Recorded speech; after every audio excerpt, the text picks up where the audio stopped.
আসসালামু আলাইকুম।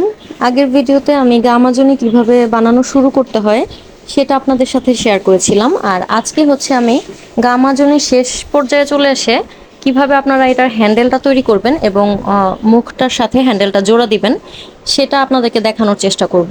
তো যারা দেখে দেখে শেখার চেষ্টা করছেন তাদেরকে বলবো ভিডিওটা একটু স্লো করে দেখবেন অথবা বারবার দেখবেন, তাহলে শিখে যাবেন। এখানে আমি যখন লাস্টের দিকে এসে মাজনিটা কমিয়ে ফেলেছি, তখন এইভাবে করে আমি হচ্ছে কারাটা বা হ্যান্ডেলটা বানানো শুরু করেছি। আর আমি 1.2 যেই পরিমাপের কাটা, কুশি কাটা, সেটা ব্যবহার করেছি। আপনারা এই জিনিসটা তৈরি করার জন্য এই কাটাটাই ব্যবহার করার চেষ্টা করবেন। এটার পেছনে একটা কভার থাকে, কভারটা হারাবেন না, যত্ন করে রাখলে আপনারা কভারটা আবার এইভাবে আটকে রাখতে পারবেন। আর কাজ করার সময় এটার পেছনের দিকে এভাবে রেখে দিবেন। ছোট ছোট জিনিসগুলো আসলে একটু খেয়াল করে রাখলে অনেক দিন ব্যবহার করা যায় এবং এটা সিকিউর থাকে, যেহেতু এটা একটা কি বলে ধারালো যন্ত্র। যাই হোক, এখানে আমি একইভাবে লং এবং চেইন এই দুইটা প্যাটার্ন ব্যবহার করে সম্পূর্ণটা কমপ্লিট করার চেষ্টা করেছি। আপনারা যারা কুশি কাটার কাজ জানেন তারা একটু খেয়াল করবেন, আর জানেন না যারা, তারা প্রথম থেকে ভিডিওটা ফলো করবেন এবং বারবার দেখে বারবার বাসায় চেষ্টা করবেন।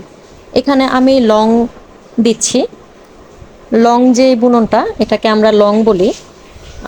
এইটার ভাষায়, কুশি কাটার ভাষায় বা এই গামাজনি বানানোর জন্য এই লংটা এবং চেনটাই প্রয়োজন। এই দুটো ব্যবহার করে আপনারা এই জিনিসটা বানাতে পারবেন। এখানে আমি একটা লং এবং একটা চেন ব্যবহার করছি, একটু জুম করে দিচ্ছি, খেয়াল করেন। এইভাবে দুইটা লংয়ের মাঝখান দিয়ে আমি আরেকটা লং তৈরি করব, অর্থাৎ আগের লাইনের দুইটা লংয়ের মাঝখানের যে ফাঁকা অংশ, সেখানে আমি আরেকটা পরের লাইনের নতুন লং তৈরি করছি। এই যে এখানে আমার 5টা লং আছে, 5টা লংয়ের মাঝখান দিয়ে আমি উপরের লাইনে আরও 5টা লং করব এবং প্রতিটা লংয়ের মাঝখানে আমি এখানে কোনো ধরনের চেন ব্যবহার করব না। এক লাইন থেকে যখন উপরে আরেক লাইনে যাব তখন 3টা করে চেন দিব।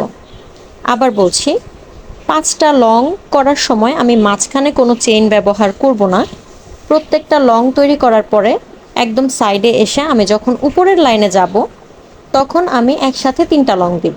এখানে আমি লংগুলো শেষ করেছি, এবার আমি এখানে 3টা চেইন দিয়ে উপরের লাইনে যাব এবং একইভাবে আবার 5টা লং দিব। এভাবে আমি আমার সম্পূর্ণ হ্যান্ডেলটা টোটাল 25টা লাইন করে তৈরি করার চেষ্টা করছি। 25টা যখন হয়ে যাবে, অর্থাৎ এভাবে 25টা লাইন যখন হয়ে যাবে, তখন আমার যে লম্বা অংশটুকু আমার প্রয়োজন ততটুকু লম্বা আমি পেয়ে যাব। তারপর আমি আবার হ্যান্ডেলের যে লাস্ট মাথাটা, সেটার সাথে আমার গা মাজনের যে অপর সাইডটা, সেটা জোড়া দিব কিভাবে, সেটা ভিডিওর শেষে দিয়ে আপনাদেরকে আবার দেখিয়ে দিব। তো এভাবে একইভাবে আপনারা করবেন এবং বাসায় বারবার চেষ্টা করবেন। কার কেমন হয়েছে সেটাও আমাকে জানাবেন, কমেন্ট বক্সে জানাবেন আপনারা কী ধরনের ভিডিও চান বা কিভাবে আপনাদেরকে ভিডিও করে দিলে আপনাদের শিখতে সুবিধা হয়। একসাথে ফুল ভিডিও দিব নাকি ছোট ছোট ক্লিপ করে আপনাদেরকে এক একটা অংশ শেখাবো, আমাকে পরামর্শ দেওয়ার জন্য অনুরোধ রইল। তো এখানে আমি লম্বাটা প্রায় অনেকটাই হয়ে গেছে। গুনে নেবেন, হিসাবটা ভুল হয়ে গেলে আবার আপনাদের ভুল হতে পারে, সম্পূর্ণ অংশই ভুল হয়ে যাবে, দেখা যাবে মাঝখান দিয়ে ভুল করে আপনারা উপরে চলে গেছেন, তখন আবার খুলতে হবে। তো এখানে আমি একইভাবে লং দিয়ে সিঙ্গেল লং দিব, অর্থাৎ আপনারা খেয়াল করেন, সিঙ্গেল লং দিয়ে আমি জোড়া দিব, অর্থাৎ ভেতরে দিয়ে নিয়ে শুধু কাটাটাকে একটা সুতা নিয়ে ভিতর দিয়ে নিয়ে এবং হ্যান্ডেলটা এবং মাজনিটা দুইটারই অংশ নিয়ে আমি এভাবে জোড়া দিয়ে মুখটা বন্ধ করে দিব। আপনারা যারা ভিডিও দেখে বুঝতে পারেন না তারা কুশি কাটার কোর্সে ভর্তি হওয়ার চেষ্টা করবেন। কুশি কাটার কোর্সে আপনাদেরকে অনেক ধরনের কুশি কাটার কাজ শেখানো হবে। তো আগের ভিডিওতে আমি ডিটেলস বলেছি, এখানে আর বলবো না। এই হচ্ছে আমার সম্পূর্ণটা কমপ্লিট করার পরের অংশ। ভিডিওর অংশ দেখলে আপনারা বুঝতে পারবেন। এই হচ্ছে আমার সম্পূর্ণটা। এটার আমি 50 টাকা করে খুচরা মূল্য এবং পাইকারি যেখানে দেই সেখানে 40 টাকা করে দিয়ে থাকি। আপনারা চাইলে আরও কম বেশি মূল্য নির্ধারণ করতে পারেন। আর বাসায় বসে অনায়াসে 2টা 3টা 4টাও বানানো যায়। আপনারা যারা কাজটা শিখতে আগ্রহী, আমি বলবো একটু ধৈর্য ধরে কাজটা শিখে নেবেন। আল্লাহ হাফেজ।